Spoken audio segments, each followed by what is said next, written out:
Welcome to the HR Empowerment Podcast, where we will uncover strategies and new insights from HR professionals who discuss up-to-date regulations, best practices, and the most pressing topics like diversity and equity, leadership, dealing with difficult situations, and much more that affect your bottom line and business. Thanks for joining us. Hey everybody, welcome back. Wendy Sellers here, the HR lady. I am so excited to have our guest today calling in from London. Frans Campher is a CEO and US President at Integral Leadership Dynamics. That's a mouthful, and an executive coach. Welcome to the show. It's really good to be with you, Wendy. Thank you for inviting me. It's good to be spending time with you. Yeah, absolutely. So I understand that you have 28 years in CEO and board roles, and you've coached leaders at pretty large companies, BP, Deloitte, Citibank, Johnson & Johnson. Wow, you've been a little bit busy. Yes, I certainly have. And actually, that 23 years or so that I've been doing that kind of work is actually my second career. So my first career was in insurance and risk. So I spent 30 years doing that. I led the expansion of a business from South Africa to the UK, European chief executive, global board member, responsible for quality. And then I started this work. And it came to me in a very interesting way. I hope the listeners will be interested in this. When I finally sold the business, we sold our business. We created the sixth largest insurance broking organization in the world. Wow. And what we did is we sold it to our European counterparts, our USA counterparts, locked-in group of companies out of Kansas City. And I exited at that time, and I was immediately headhunted and asked to go back into the city. And I had the contract on my desk for about 3 days, and my wife came to me and said to me, "Frans, you haven't signed that contract. What's going on?" And I said, "Well, I'm not sure I want to go back and keep doing the same thing." And she said to me, "What do you love to do every day?" And I said, "What I love to do every day is to support leaders, support people in their development and their growth." And she said to me, "Why don't we do that all the time?" And that gave me the permission to step out and start this work 23 years ago. So my wife and I started a business called Integral Leadership Dynamics 23 years ago. Regretfully, I lost her a couple of years ago through cancer, but she was a co-founder and I was the CEO, but a co-founder with her. And I'm just trying to keep that legacy alive. So that's what I'm up to in terms of what I'm doing. Well, right it sounds now. like she was a very, very smart woman to say, go after your dreams and what you're good at doing and what you're passionate about.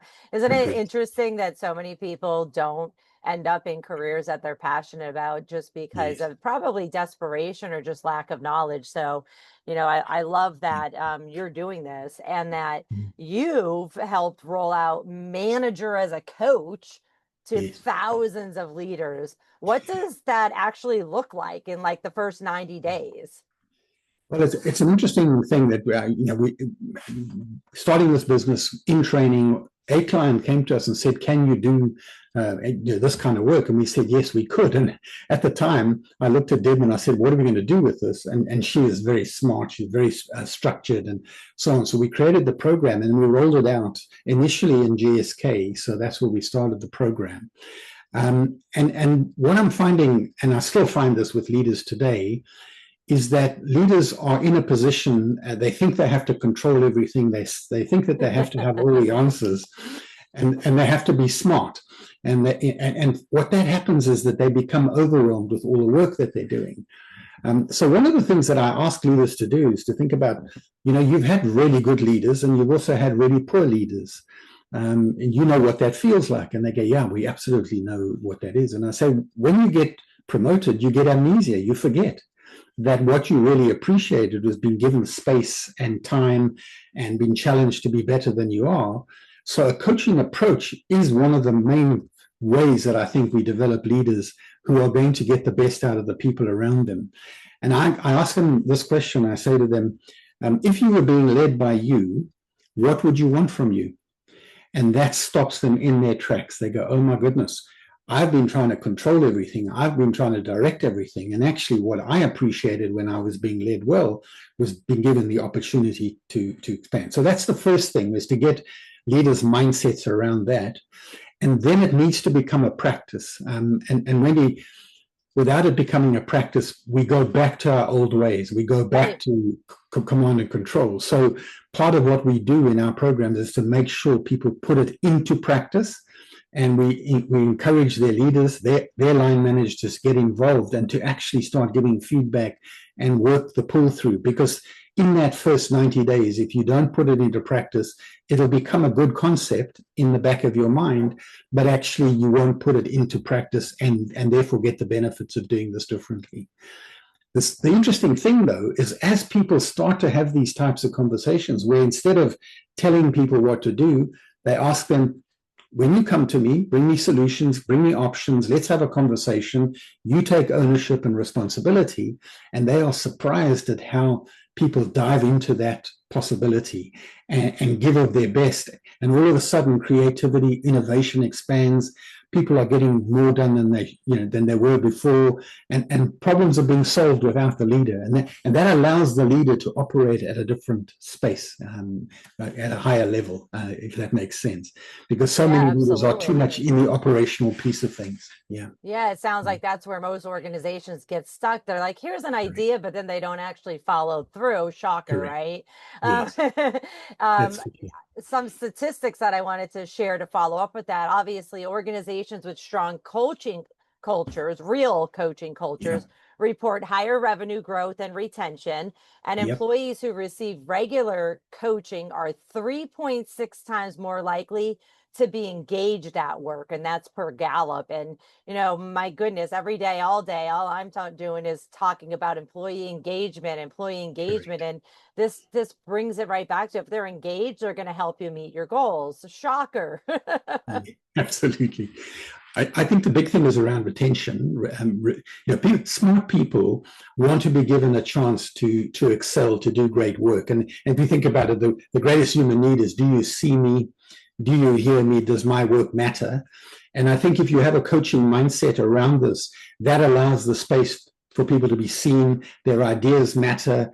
An interesting thing is that when I come up with an idea and I bring it to my leader and I say, this is what I think we should be doing, and the leader says, get on with it, I own that. And I will deliver it much quicker. Yes. So actually, the command and control slows everything down, because people, I would imagine leaders will have this, and folks that are listening to this will have experienced this, where somebody comes to them and says, wow, this problem. You say, okay, go away, do that.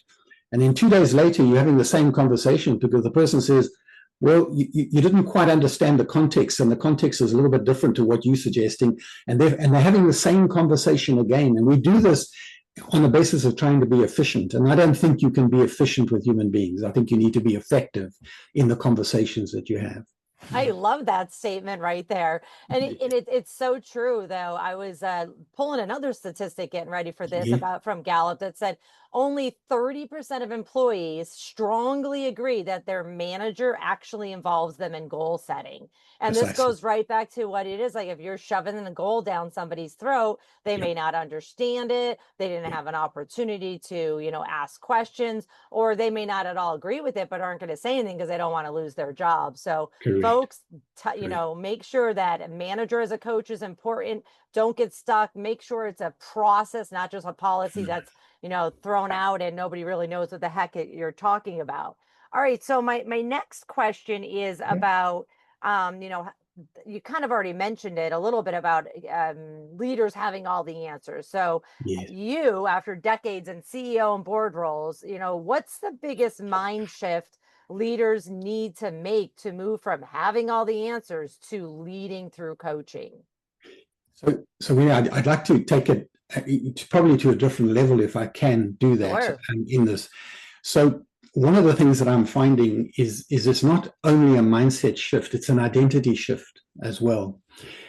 And the best analogy that I can use in trying to describe this is the orchestra. So the video by Benjamin Zander, where he talks about on passion and music, is just a great example of this. So I use that metaphor. A person comes into a role, they come in as a violinist, they play beautiful music, they are experts at what they do. And then after a few years, somebody says to them, we'd like you to become the lead violinist. And now my role as the lead violinist is to make sure that the orchestra, my section is playing beautifully and adding value to the orchestra.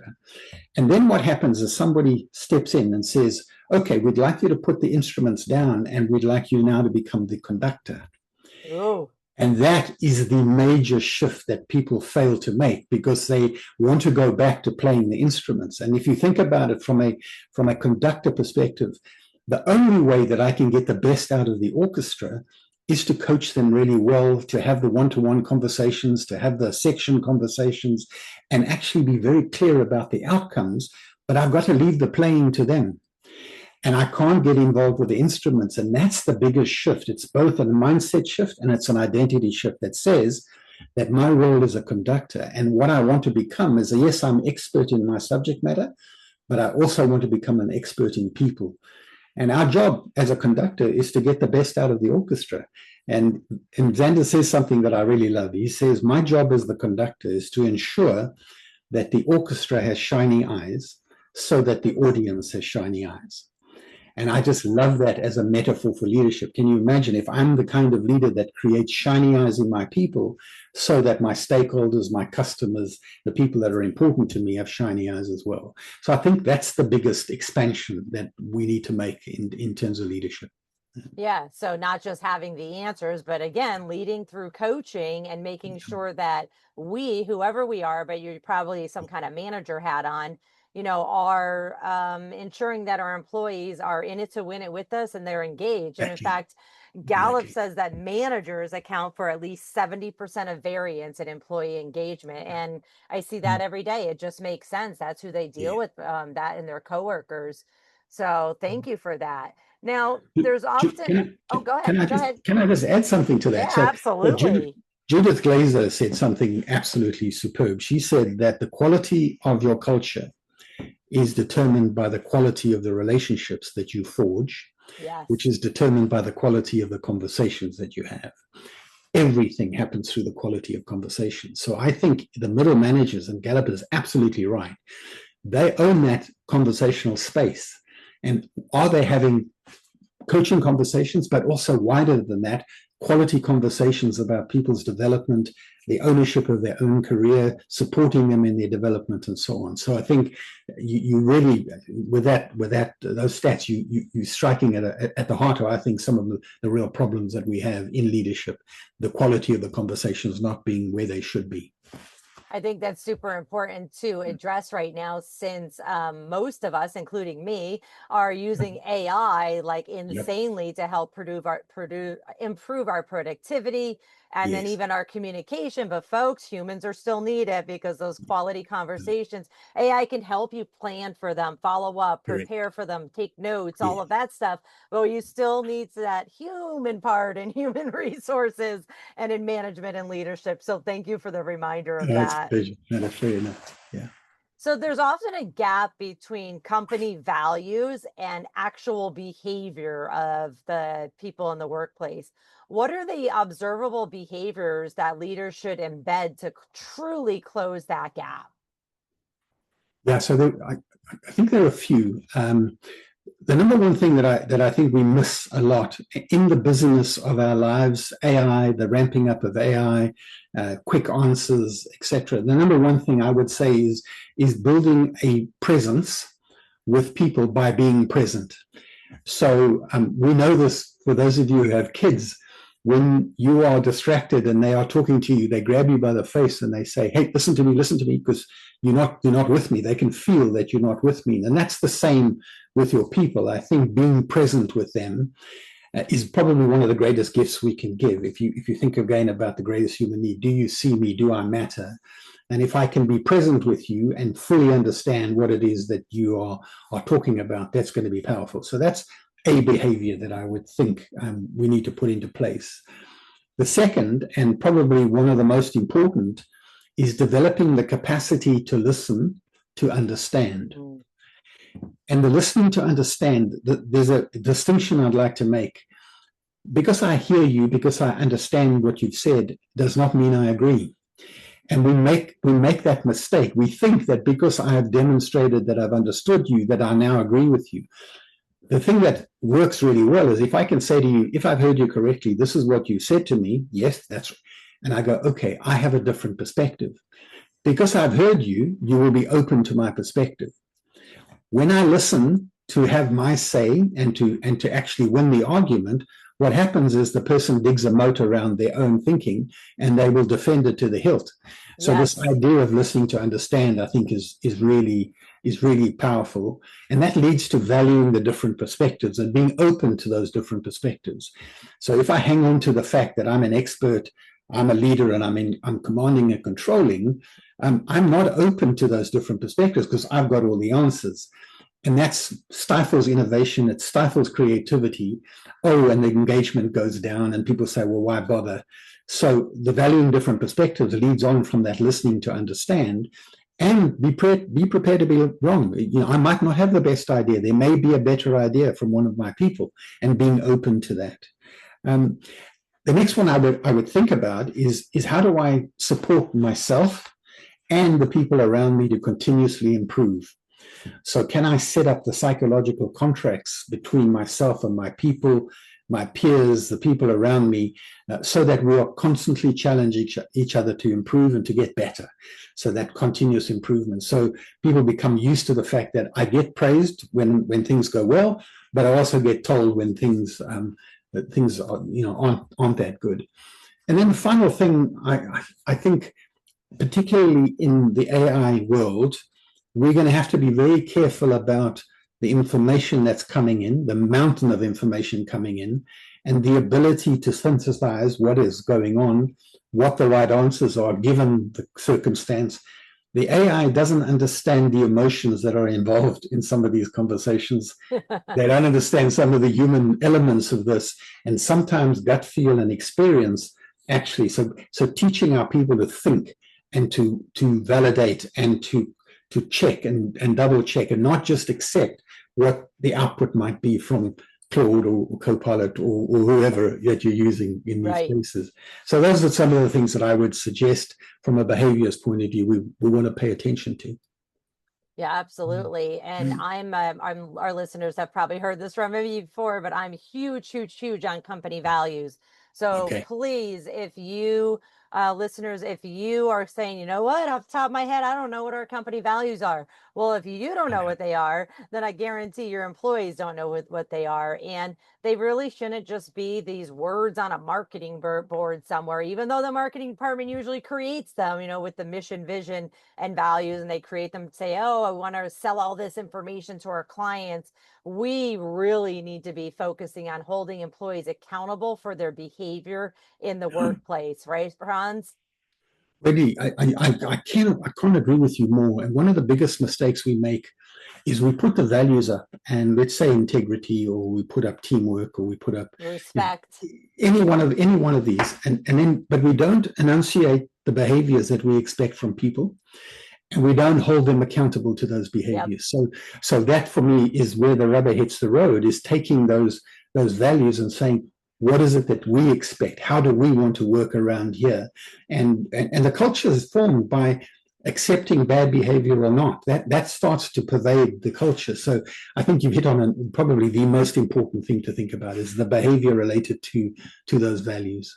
Right, and making sure that it's all aligned. So according to PwC, 94%, of executives say culture is important, but only 15% of them believe their culture is where it needs to be. Isn't that scary? I know. Get this. Yeah, this is important, but it's not where it needs to be. We'll deal with that later. But get this, McKinsey and Company reports that companies with aligned culture, including the company values and aligned strategy, grow revenue up to 2 times faster. So please share this information with your executives and make sure that all your employees, your new hires, your candidates know what your company values are, aka expected behaviors. I myself put them in the job descriptions, and then Oh, yeah. I make sure that out of the job descriptions I make interview questions from there and performance review conversations as well. And if this little side note here, selfish plug, I did write a book on how to create company values as a committee, so you can check that out on my website, thehrlady.com, or download it to say, yeah, we need to check our company values and are they in line so we can have revenue growth 2 times more faster. That would be fantastic. I love that. I love the fact that you've written a book on that. Yeah, I got sick of trying to teach everybody how to do it, and I'm like, it's cheaper to just buy this $10 or $20 book than ask me every time. So how many people are actually doing it? That's so a whole funny. other story. That's So so funny. Frans, you talk about a simple 5-minute energy alignment load check. How can managers realistically integrate that into weekly routines without adding more meetings? And then if you can just explain what that energy alignment load check Yeah. is. Yeah, I think a couple of things that I want to say around this piece is that reflection on your own performance ties in very nicely with continuous improvement. And so I think one of the mistakes we are making, I come across this in most of the organizations I'm working in, is that the day is spent back to back in meetings. And there is no transition period, there's no transition time. If you try and get into my calendar, you won't get into my calendar unless I give you access, which is through a link. And I space my calendar on the basis that I have at least 15 minutes between every meeting, because I want to let go of the last meeting before I get into the next meeting. And I think just a 5-minute, and you can do this after each meeting during the day, or you can do it twice a day, or at worst, you do it once a day at the end of the day. If you stop for 5 minutes and ask yourself 3 questions: what have I done well, either in this meeting or this morning or today?